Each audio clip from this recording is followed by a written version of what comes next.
શ્રી ગણેશાય નમઃ. ત્રિશૂળ ચેનલમાં તમારું સ્વાગત છે મિત્રો. આજે હું તમારી સમક્ષ લઈને આવી છું પુરુષોત્તમ માસના 6થા દિવસની કથા, જેનું નામ છે નિર્મળ નણંદ અને અભિમાની ભાભી. એક ગામમાં બ્રાહ્મણ અને બ્રાહ્મણી રહેતા હતા. તેમને સંતાનમાં 7 દીકરા હતા. હજી દીકરાઓ નાના અને ભણતા હતા. બ્રાહ્મણ ગામમાં ભિક્ષાવૃત્તિ અને કથા કીર્તન કરી અને આખા કુટુંબનું માંડ પૂરું કરતો હતો. કેટલીક વાર બ્રાહ્મણ અને બ્રાહ્મણીને ભૂખ્યા પેટે સૂઈ રહેવું પડતું હતું. આવી ગરીબ હાલત છતાં બ્રાહ્મણ અને બ્રાહ્મણીમાં ખાનદાની અને ધાર્મિક ભાવના પૂર્ણપણે ભરેલા હતા. બ્રાહ્મણીનો ભાઈ તે જ ગામમાં રહેતો હતો. તે પૈસે ટકે સુખી અને ખાનદાની હતો, પણ તેની પત્ની ઈર્ષાળુ અને અભિમાની હતી. ભાઈના ઘરમાં ભાભીનું ચલણ હતું.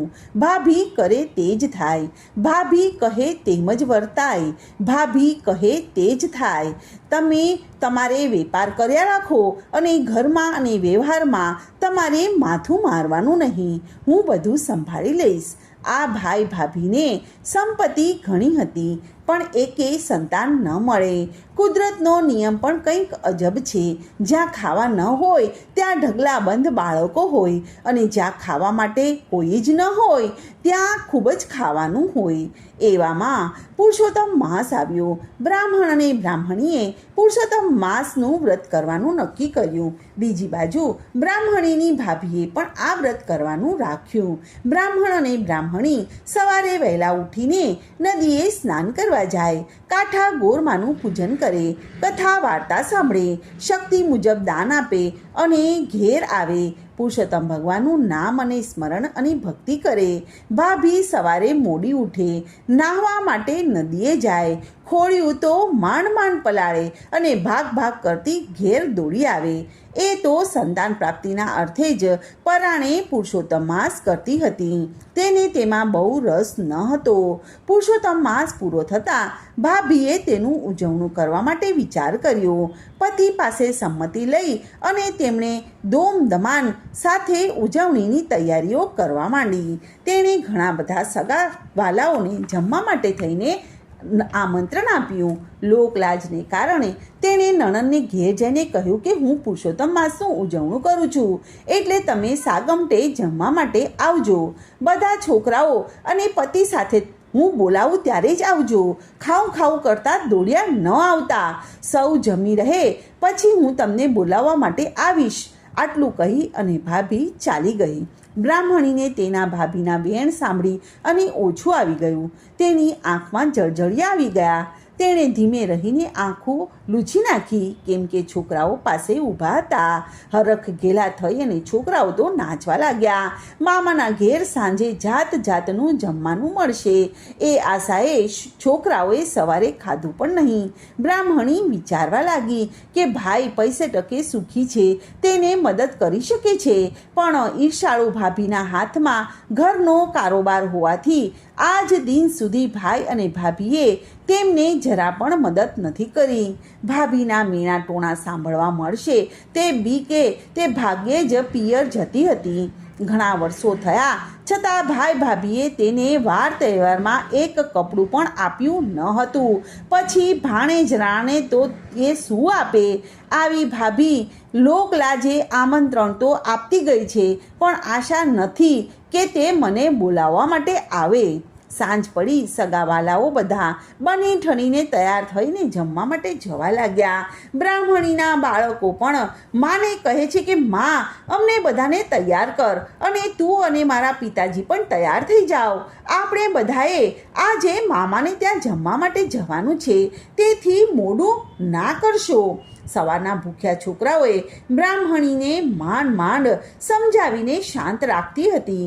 આપણે તો ઘરના માણસો છીએ, સૌ જમી લેશે પછી જ આપણે જઈએ તો જ આપણે શોભીએ. હમણાં તારી મામી આપણને બોલાવવા માટે આવશે, પછી આપણે જઈશું. આમ કરતાં દિવસ આથમી ગયો. બધા જમીને પાછા ઘેર તરફ ફરવા લાગ્યા. પણ મામાના ઘરેથી કોઈ પણ તેડું ન આવ્યું. છોકરાઓ ધમપછાડા કરતા સૂઈ ગયા. ત્યારે બ્રાહ્મણીનો જીવ કકળવા લાગ્યો. હું કેવી અભાગણી કે મારા ભાઈને ત્યાં આખું ગામ જમ્યું, જ્યારે મારા છોકરાઓ ભૂખ્યા રહી ગયા. છોકરાઓ સવારે મને પૂછશે તો હું શું તેને જવાબ આપીશ? ભૂખ્યા પેટે સૂઈ ગયેલા છોકરાઓને સવારે કંઈક ખાવા માટે આપવું પડશે.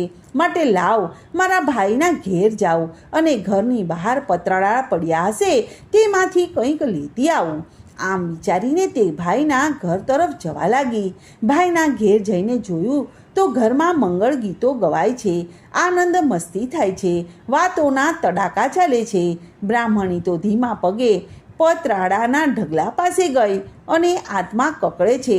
પતરાળા લેવાનું દિલ થતું નથી, પણ ભૂખ્યા છોકરાઓ સૂઈ ગયા એને પટાવવા માટે આ બધું કરવું પડે છે.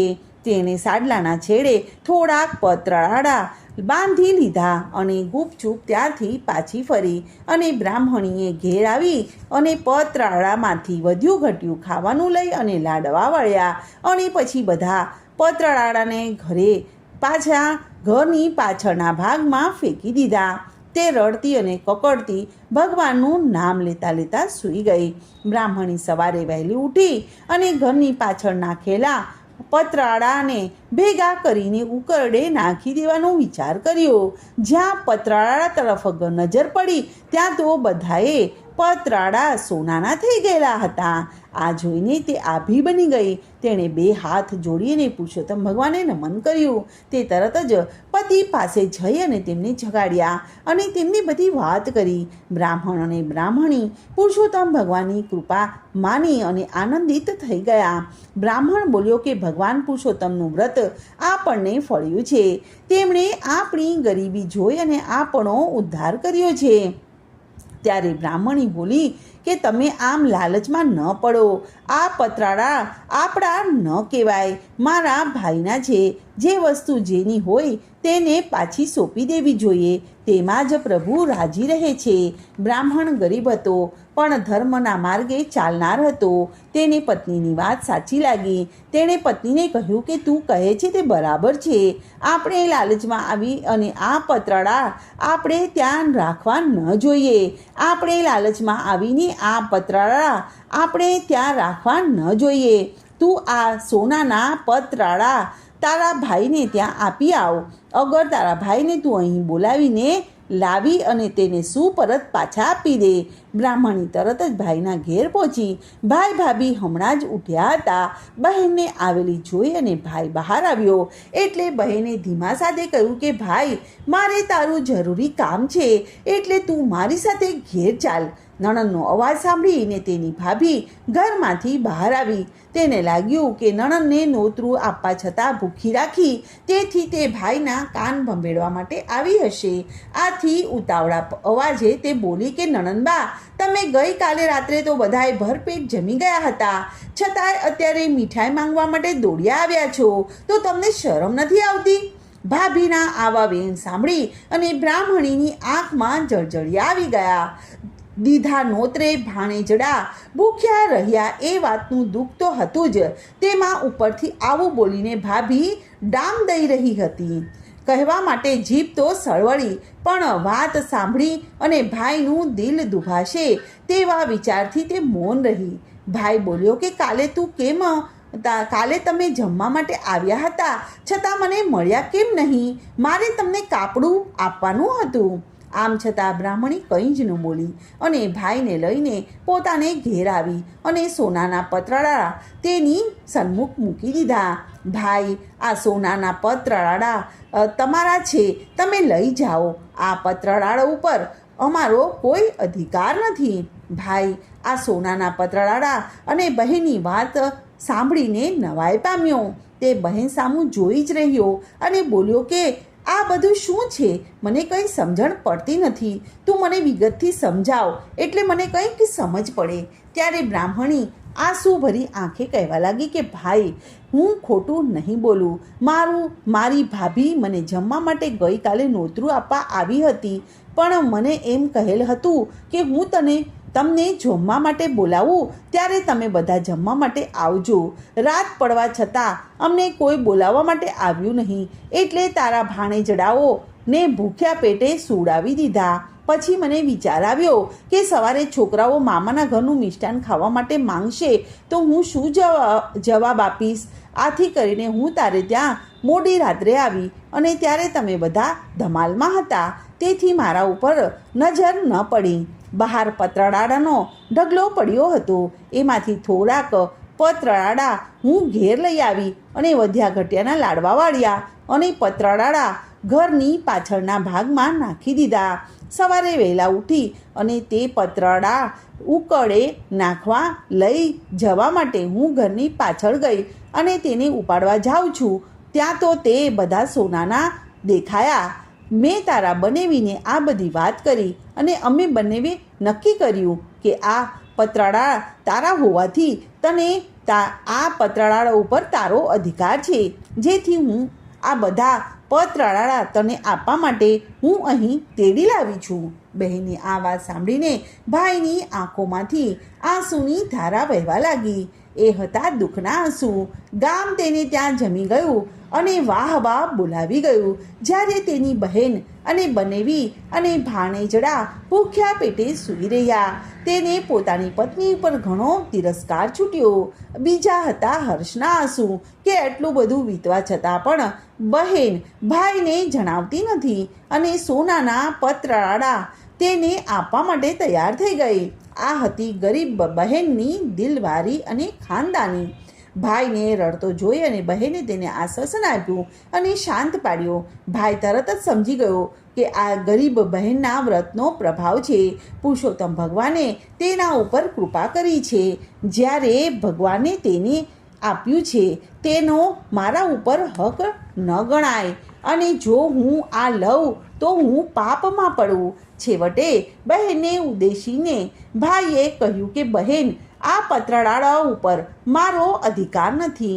આ તો તને પુરુષોત્તમ ભગવાને વ્રતના ફળ રૂપે આપ્યા છે. આ ધનમાંથી તું પુણ્ય દાન કરજે અને આ તારું છે અને તું ભોગવ. આમ કહીને ભાઈ પોતાને ઘેર ચાલ્યો ગયો. બ્રાહ્મણ અને બ્રાહ્મણીએ આમાંનું થોડું સોનું વેચી અને રોકડ નાણું એકઠું કર્યું. ઘરને ઠીક ઠાક કરાવ્યું. બ્રાહ્મણ અને બ્રાહ્મણી અને બાળકોએ નવા કપડાં તૈયાર કર્યા. પછી જમણવાર ગોઠવ્યો. બ્રાહ્મણ અને બ્રાહ્મણી જાતે જઈને ઘેરો ઘેર નોતરા દઈ આવ્યા. આ વાત ઉડતી ભાભીને કાને આવી. એનું મન નારાજ થઈ ગયું. તેણે પતિને પૂછ્યું કે મેં સાંભળ્યું છે કે તમારી બેન જમણ કરે છે, તેણે આખા ગામને નોતરા આપ્યા છે, એ વાત સાચી છે? ત્યારે હા, આ વાત ખરી છે. ભગવાન પુરુષોત્તમે તેના ઉપર કૃપા કરી છે. તે હવે ગરીબ નથી રહી, આપણા કરતાં એ વધુ ધનવાન થઈ ગઈ છે. આખા ગામને તે જમાડવાની છે. આપણા ઘરે પણ નોતરું દેવા હમણાં આવશે. થોડીક જ વાર થઈ કે બ્રાહ્મણ અને બ્રાહ્મણી બંને તેમને ઘેર નોતરું દેવા માટે આવ્યા. તેમને આવવા માટે નોતરું આપ્યું અને ચોક્કસ આવવાનું કહ્યું. નણના નોતરાથી ભાભીના પેટમાં તેલ રેડાયું, પણ કરે શું? તેણે સમય પારખી અને નણંદ અને નણદોઈને આવકાર આપ્યો અને ઘરમાં આવકાર આપ્યો અને સારું માન આપ્યું. સાંજે જમણવાર થયો. સૌ કોઈ જમવા માટે આવ્યા. 32 પકવાન અને 33 શાક પીરસાયા. પુરુષોત્તમ ભગવાને રસોઈમાં એવો સ્વાદ મૂક્યો કે સૌ કોઈ આંગળા ચાટવા લાગ્યા. બધા રસોઈના ભારોભાર વખાણ કરવા લાગ્યા. છેલ્લે ભાઈ ભાભી અને પોતાના પતિ સાથે બ્રાહ્મણી જમવા માટે બેઠી. સૌથી મોટો ભાણિયો લાડુ લઈને પીરસવા નીકળ્યો. તેણે બધાને ઘીથી લચપતા લાડુ મૂક્યા અને મામીની થાળીમાં સોનાનો લાડુ મૂક્યો. સોનાનો લાડુ જોઈ અને મામી બોલી કે ભાણેજડા, આ વળી તે મને શું પીરસ્યું છે? સોનાનો લાડુ ખવાતો હશે, તુંય ખરો છે. ત્યારે ભાણેજ ઠાવકું મોં રાખીને બોલ્યો કે મામી, અમે રહ્યા ગરીબ, તમે શોભો તેવું અમે પીરસ્યું છે, માટે પ્રેમથી જમો. તમારા ઘેર અમે જમવા માટે આવ્યા ત્યારે તમે અમારી ઘણી સરભણા કરી હતી. એવી સરભણા અમારાથી નહીં થઈ શકે તો ફૂલ નહીં ને ફૂલની પાખડી. ભાણેજડોનો આટલો મોટો ટોણો મામી તરત જ સમજી ગયા. અને તેને ભોઠપ લાગી અને ભોઠપનો પાર ન રહ્યો. તેની આંખો ઉઘડી ગઈ. તેથી આંખમાંથી અનસાએ તેના આંસુ સરી પડ્યા. તેને ઘણો પસ્તાવો થયો. તેણે ઊભી થઈને નણંદની પાસે માફી માંગી. નણંદે તેને માફ કરી દીધા. આ રીતે પુરુષોત્તમ માસનું વ્રત કરવાથી ગરીબ બ્રાહ્મણનો ઉદ્ધાર થઈ ગયો અને સુખ અને શાંતિથી પોતાના પરિવાર સાથે તે રહેવા લાગી. બોલો પુરુષોત્તમ ભગવાનની જય. તો મિત્રો, આજની આ કથાને હું અહીં વિરામ આપું છું. કાલે ફરીથી આવીશ એક નવી કથા અને વાર્તા લઈને. ત્યાં સુધી બધાને મારા જય શ્રી કૃષ્ણ. ધન્યવાદ.